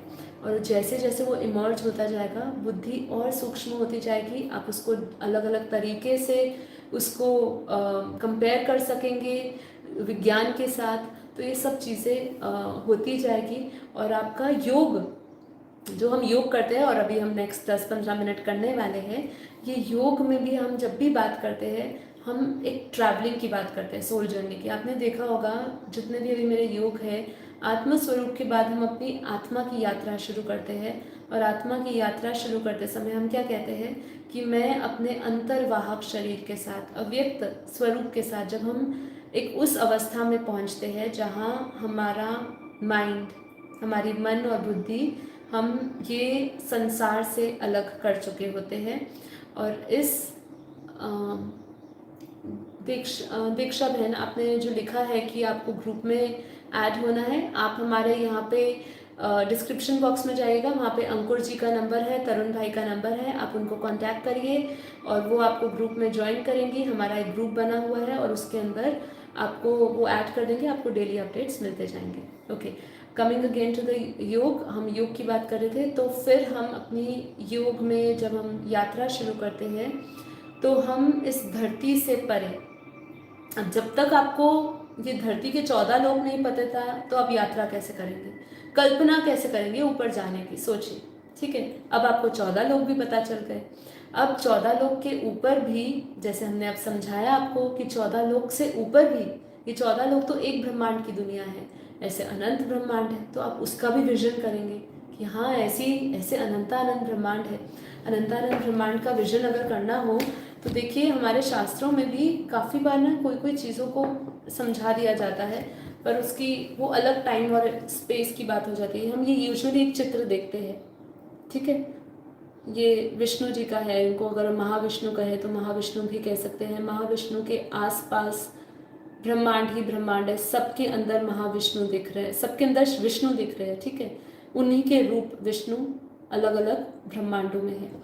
तो ये जैसे ये अगर हम चित्र देख रहे हैं तो ये कल्पना थोड़ी है, मतलब किसी ने तो बनाया है ना चित्र को, किसी ने तो उसको विजुअलाइज किया होगा।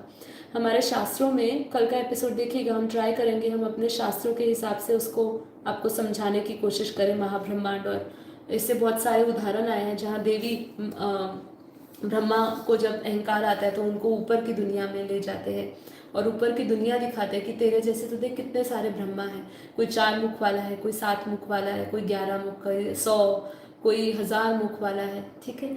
तो ये जो चित्र जैसे बनाया तो ऐसे ही हम ऊपर हमारी रियलाइजेशन बढ़ती जाएगी।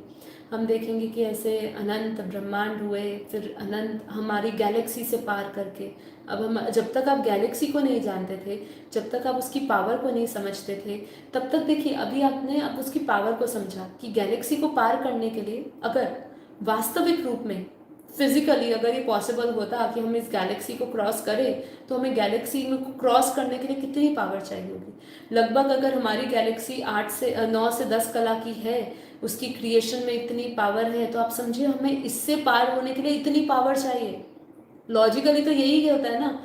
अब मैं जिस सीमा को पार करना चाहती हूँ उस सीमा को पार करने के लिए मेरे पास कुछ होना चाहिए ना, लाइफ जैकेट या सूट होना चाहिए जो मुझे उससे पार करा दे।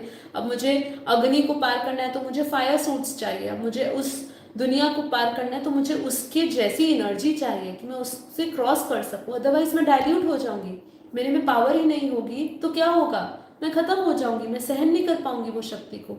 आज मंगल में हम क्यों नहीं जा पाते? मंगल में जैसे आप जाते हो तो मंगल में जाने के लिए भी आप अपना धरती का जो पूरा वायुमंडल है, ऐसा ही वायुमंडल आर्टिफिशियली क्रिएट किया जाएगा, तब आप उसी एक स्पेसशिप में रहेंगे।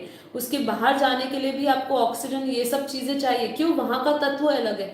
तो ये तो हम सिर्फ एक ब्रह्मांड के छोटे छोटे ग्रहों की बात कर रहे हैं। जब हम ऊपर की दुनिया को समझने लग जाएंगे तो आप सोचिए वहां पे तो आपको एक जगह से दूसरी जगह पे जाने के लिए आपकी गुणवत्ता, आपकी पावर, आपके अंदर परम प्रकाश की क्वालिटी कितनी बदलती जाएगी।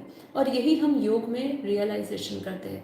ये योग हम जो कर रहे हैं खाली अपने दुख से निवृत्ति पाने के लिए, स्ट्रेस, रोग, शोक से दुख पाने के लिए नहीं कर रहे। हमारा कंप्लीट सोल सेंट्रिक योग है जिसमें हम अपनी आत्मा की जर्नी पे फोकस कर रहे हैं, जीवन मुक्ति पर फोकस कर रहे हैं। इसलिए जो इस चैनल से जुड़ रहे हैं उनके लिए मैं क्लैरिटी देना चाहती हूँ कि यहाँ पे सोल सेंट्रिक योग सिखाया जाता है, बाकी कुछ नहीं। बाकी सब तो नेग्लिजिबल है, सब चीज़ें अपने आप ही हट जाती है, उनकी कोई वैल्यू ही नहीं रहती है। तो चलिए, आशा करती हूँ आज बहुत सारा समय ले लिया है, और भी समय लेना था लेकिन जितना सोचा था इतना नहीं हो पाया है, तो अब हम कर लेंगे। कोशिश पूरी बनी रहेगी कि हम ये 10 दिन में ही ये कोर्स पूरा करें। ज्ञान इतना विशाल है कि बहुत सारी चीज़ें रह गई होगी, बहुत सारी चीज़ें अगर मैं बात करूँ, लेकिन ठीक है, हम जितना इसको बेसिक और जितना हम इसको सरल समझ सकते हैं, क्योंकि मेरा फोकस हमेशा ये रहता है कि कोई नई आत्मा जुड़े तो वो थोड़ा सिंपल टर्म्स में समझ पाए और रियलाइजेशन के साथ, एग्जाम्पल्स के साथ।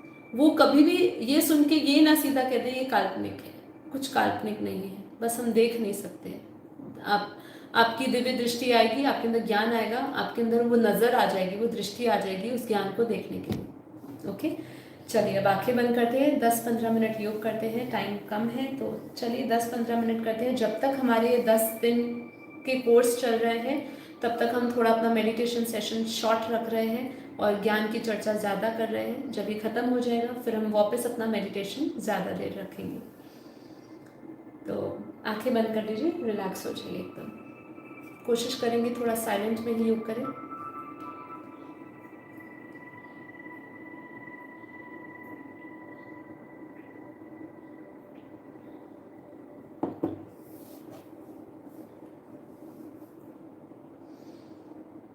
गहरी लंबी सांसें लें, अपने आप को एकदम रिलैक्स कर दिया। हमने ज्ञान को समझ लिया, हमने समझ लिया कि भाई इतनी इतनी ऐसे ऐसे हम दुनिया से होते हुए आए हैं। अब बस अब हमें वापस जाना है, अपनी यात्रा अपने सोर्स तक लेकर जानी है। बस इसी लक्ष्य के साथ अपने उस जीवन मुक्त अवस्था को प्राप्त करें। जीवन मुक्त अवस्था वो अवस्था है जहाँ पे हम जन्म मरण के चक्र से छूट जाते हैं। जन्म मरण के चक्र से कैसे छूट सकते हैं? जब हम वो स्थित प्रज्ञ बन जाते हैं। स्थित प्रज्ञ कौन है? भगवान श्री कृष्ण गीता में स्थित प्रज्ञ को समझा रहे हैं। उसकी अवस्था, वो एक ऐसा मुनि है जो सभी अवस्थाओं में, सभी परिस्थितियों में, सुख हो या दुख हो, सब में समान रहता है। ना वो दुख में शोक करता है और ना ही वो सुख में बहुत प्रसन्न होता है। बैलेंस स्टेट ऑफ माइंड रहता है। तो आपके पास कोई भी परिस्थिति आती है तो परिस्थितियों को अपने विजडम से, अपने ज्ञान से उसको अपने कर्म बंधन समझिए और समझिए कि ये हमारा अंतिम जन्म है। तो अंतिम जन्म में हमें अपने सारे कार्मिक अकाउंट्स को क्लियर करके जाना होगा। नो प्रॉफिट नो लॉस, ना कोई सत्कर्म ना कोई पाप कर्म, कुछ भी नहीं होना चाहिए। तब हमारी कर्मातीत अवस्था होगी। जीरो कर्मास, कुछ भी नहीं, ना किसी से लेना ना किसी से देना। केवल स्थूल में नहीं, संकल्पों में भी आदान प्रदान नहीं होना। ऐसी अवस्था हमें बनानी है। तो इसलिए उस अवस्था तक पहुंचने के लिए आपकी लाइफ में जितने भी चैलेंजेस आ रहे हैं परिस्थिति के रूप में, उसको एक्सेप्ट करिए और खुशी खुशी करिए। उसमें आपको इस बात से उत्सव मनाना चाहिए कि मेरे कर्म बंधन चुकता हो रहे, मैं अपने सोर्स के नज़दीक पहुंच रही हूँ, मैं अपने लक्ष्य के नज़दीक पहुंच रही हूँ। और जितना आप उसको हल्का लेकर लेंगे उतना आपको आपका ही कर्म पहाड़ से राई और राई से रुई बन जाएगा। आपकी अवस्था डगमगाएगी नहीं, आप डिप्रेशन में नहीं जाएंगे।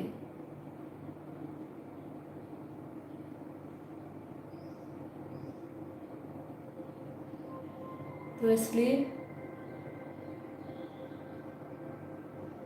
अपनी उस जीवन मुक्त अवस्था को प्राप्त करने के लिए लगातार पुरुषार्थ करते रहें। ज्ञान और आत्मचिंतन के साथ साथ उसको अपने रियलाइजेशन में लाएं। आत्मा में विश्राम करना सीखें। कुछ देर एकदम साइलेंस में जाएं, एकदम पिन ड्रॉप साइलेंस।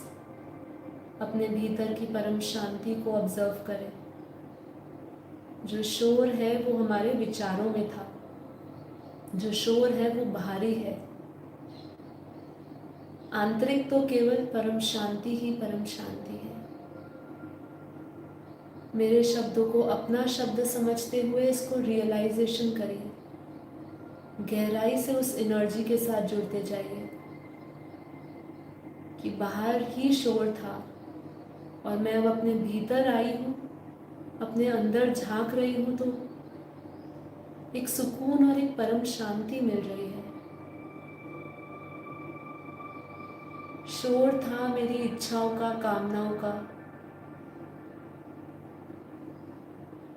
और अब मुझे कुछ चाहिए नहीं है, क्योंकि इस संसार में कुछ पाने योग्य ही नहीं है।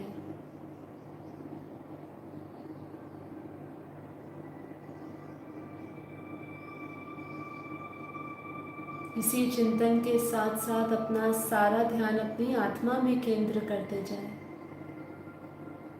एक बार गहरी लंबी श्वासें लें, धीरे धीरे श्वासें छोड़ें।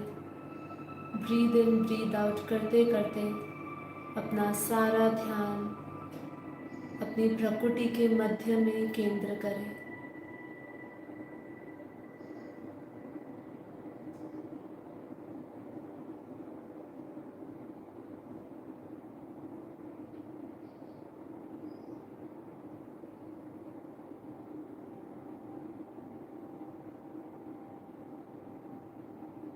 विजुअलाइज करें उस पॉइंट ऑफ लाइट को, उस चमकते सितारे को देखिए जो मस्तक में चमक रहा है।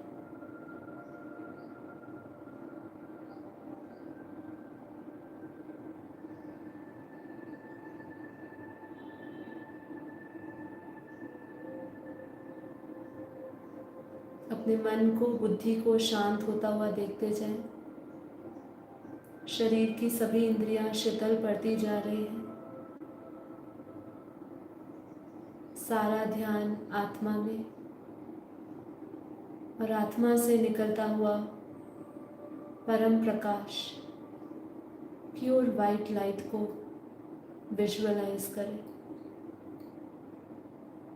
विजुअलाइजेशन में बहुत ही पावर होती है। उसको विजुअलाइज करते जाएं, उसके परम प्रकाश को देखते जाएं। यदि आपकी दृष्टि में नहीं आ रहा तो उसको फील करिए, क्योंकि हमारे हर एक संकल्प के साथ उसकी एनर्जी को हम महसूस करते जाते हैं, क्योंकि हमारे शरीर में वैसे ही एनर्जी पैदा होती जाती है। तो महसूस करें अपनी आत्मा की शक्ति को, आत्मा से निकलता हुआ बेहद का परम प्रकाश, प्योर वाइट लाइट।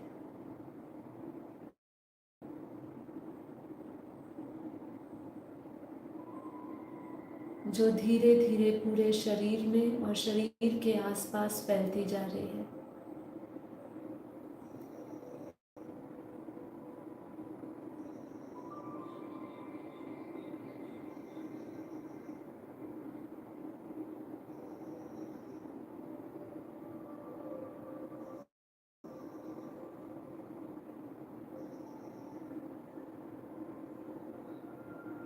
मैं आत्मा बेहद के अरबों खरबों सूर्य के भांति परम परम परम प्रकाशित हूँ। अपने प्रकाश और तेज को देखें, अपनी आँखों के अंदर उस प्रकाश को देखें, पवित्र और परम शांति से भरा हुआ। अपने भीतर उस ऊर्जा को देखें, एकदम शुद्ध और पवित्र, परम शांति से भरा हुआ।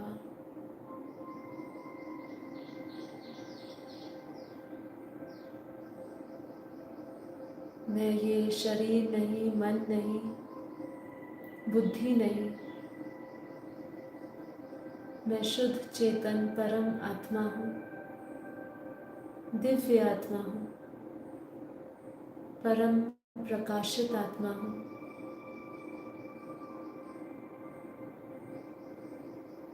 मुझ आत्मा में अनंत ब्रह्मांड बनाने की दिव्य और अलौकिक शक्तियाँ हैं।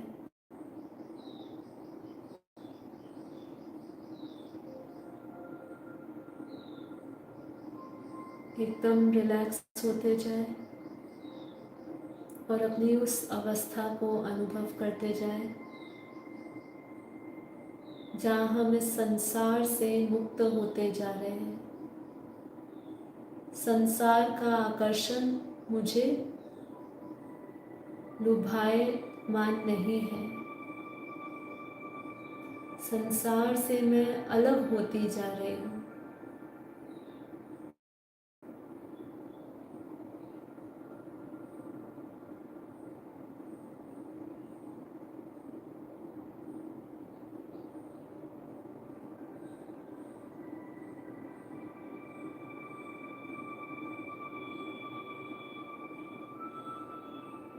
मैं आत्मा बेहद पावरफुल, बेहद शक्तिशाली हूँ।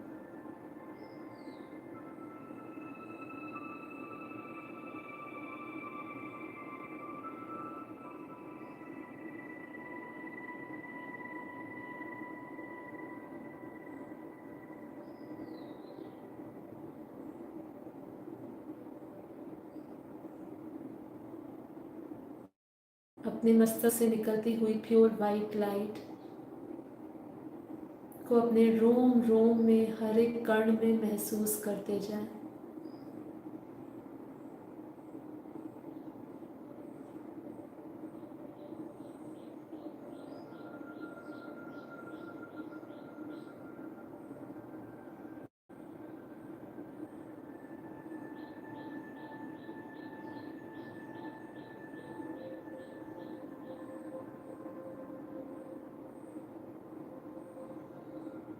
जैसे जैसे आत्मा के ऊपर से आवरण हटते जा रहे हैं,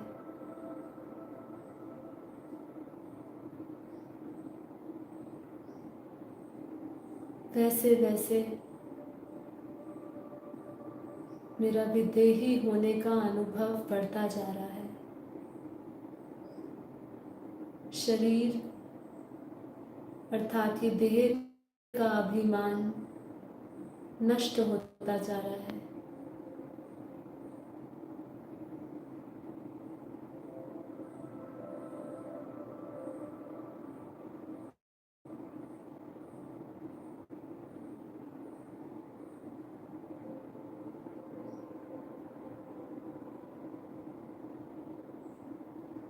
आत्मा की परम सुख अवस्था का अनुभव करें।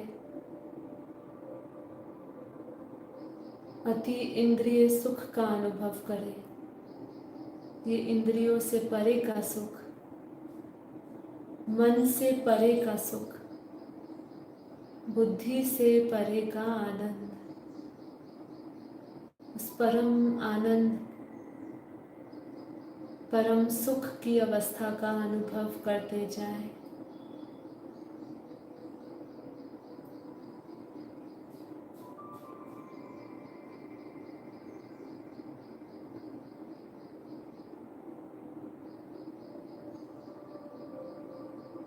जैसे जैसे आत्म रूपी दिया जागृत होता जा रहा है,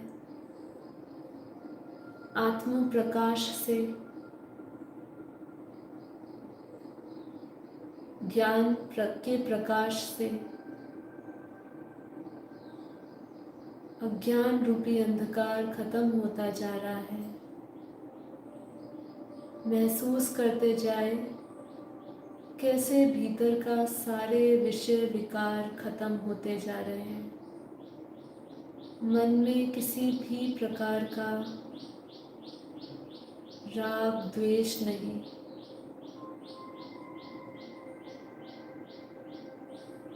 अपनी आत्मा की उस परम अवस्था का अनुभव करें जहाँ वो सभी काम, क्रोध, लोभ, मोह, अहंकार से मुक्त दिख रही है। साक्षी बने अपनी उसी अवस्था का।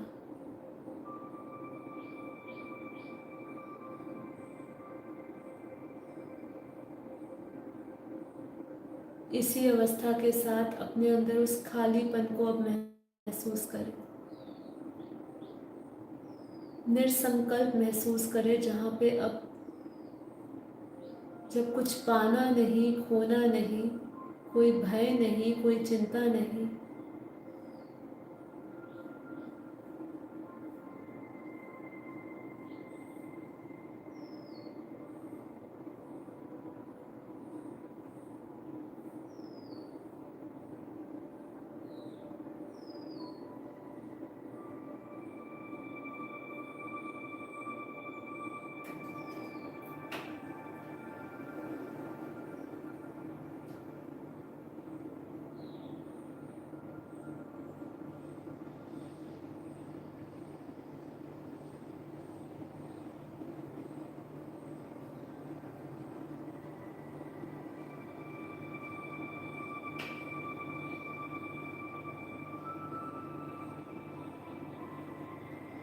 अपने आसपास के वायुमंडल को परम शांति से भरा हुआ देखें।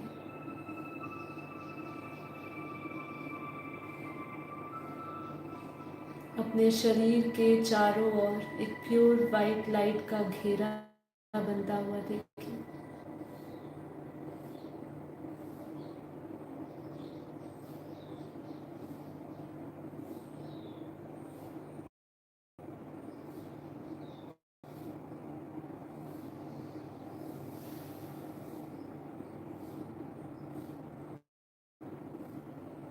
मैं बेहद की परम आत्मा संपूर्ण रूप से जीवन मुक्त अवस्था को प्राप्त हो चुकी हूँ। देह और देह के सर्व संबंध भूल उस आत्म स्वरूप में स्थित आत्म विश्राम करती हुई आत्मबोध के साथ अपने आत्म साक्षात्कार करती हुई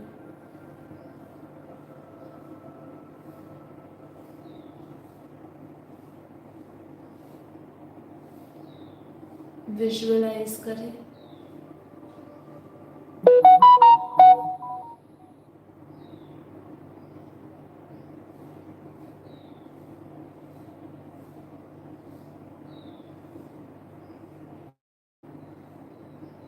अपने परम पिता परमात्मा के स्वरूप को अपनी बुद्धि रूपी टीवी में प्रकट करें। अपने नेत्रों के अंदर अपने परम पिता परमात्मा की छवि को लेकर आए। बेहद की आत्माएं अपने बेहद के परम पिता परमात्मा बेहद के दादाजी को बेहद की कला के परम धाम में बेहद के विश्व में उनके चित्र में विचित्र रूप को देखें।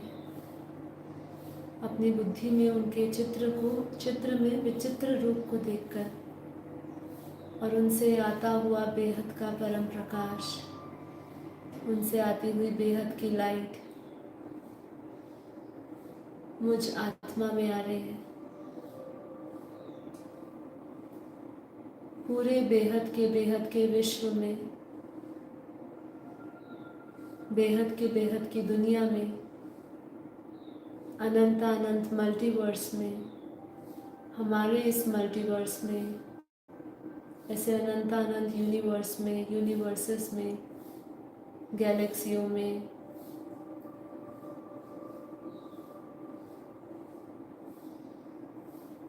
सौर मंडल में सभी जगह उनकी शक्ति व्याप्त है। उस बेहद की लाइट को, उस गॉड रेस को बेहद के दादाजी के मस्तक से आता हुआ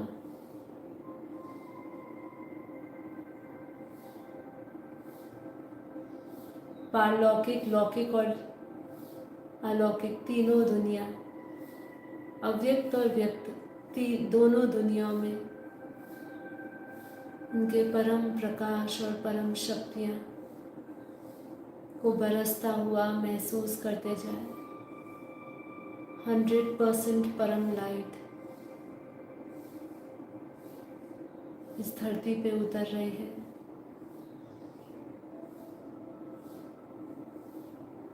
अपनी आत्मा में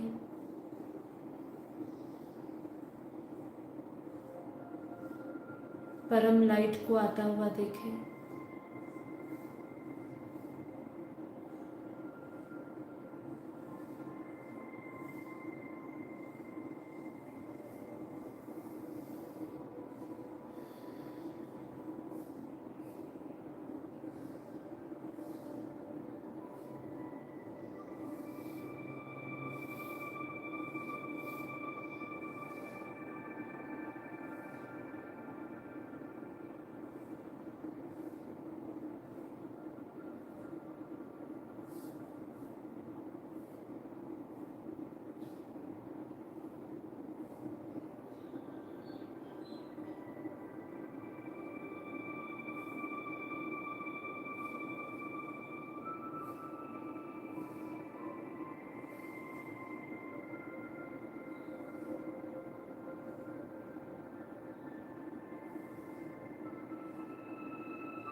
बेहद की परम परम परम महाशांति है, महाशांति है, महाशांति है।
सभी बेहद की आत्माओं का कोटि कोटि धन्यवाद। माँ बापू जी को कोटि कोटि नमन। तो आज का हम एपिसोड यहीं ख़त्म करते हैं। आशा करती हूँ आपके ज्ञान में वृद्धि हुई होगी, आपको ज्ञान पहले से थोड़ा ज़्यादा समझ आ रहा होगा और धीरे धीरे ज्ञान के साथ इस ज्ञान के रियलाइजेशन को भी समझ रहे होंगे, क्योंकि ये रियलाइजेशन कोर्स है। तो उसको रियलाइज़ करते जाएं और अपनी आत्मा की यात्रा पर मेरे साथ डेली जुड़े और अपनी यात्रा को समझें, अपने सोर्स को समझें और अपने इस जन्म को सार्थक करें। सभी को परम शांति, सभी का कोटि कोटि धन्यवाद। सभी का दिन शुभ रहे, प्रकाश से भरा रहे, परम शांति से भरा रहे। तो अब हम मिलते हैं कल और हमारा जो डे 6 है अब वो हमारा होगा सैटरडे को, एक दिन छोड़ के। तो हम डे 6 को चर्चा करने के लिए, जिसमें हम आने वाले समय में यूनिवर्स की क्रिएशन, यूनिवर्स के साथ साथ ग्रेट यूनिवर्स की भी बात करेंगे और धीरे धीरे अपने मल्टीवर्स की तरफ बढ़ेंगे। हमारी बुक जो लाइफ एंड मल्टीवर्स के बारे में बात करती है, हमारा जो 7th डे रहेगा वो मल्टीवर्स की चर्चा भी रहेगी उसमें, और फिर धीरे धीरे हम और एडवांस में जाते जाएंगे। तो कोशिश करेंगे उस एडवांस नॉलेज को हम सरलता से, जितना सरल तरीके से प्रस्तुत कर सके, वो कोशिश बनी रहेगी। चलिए, सभी को धन्यवाद। Thank you so much. बेहद की परम शांति।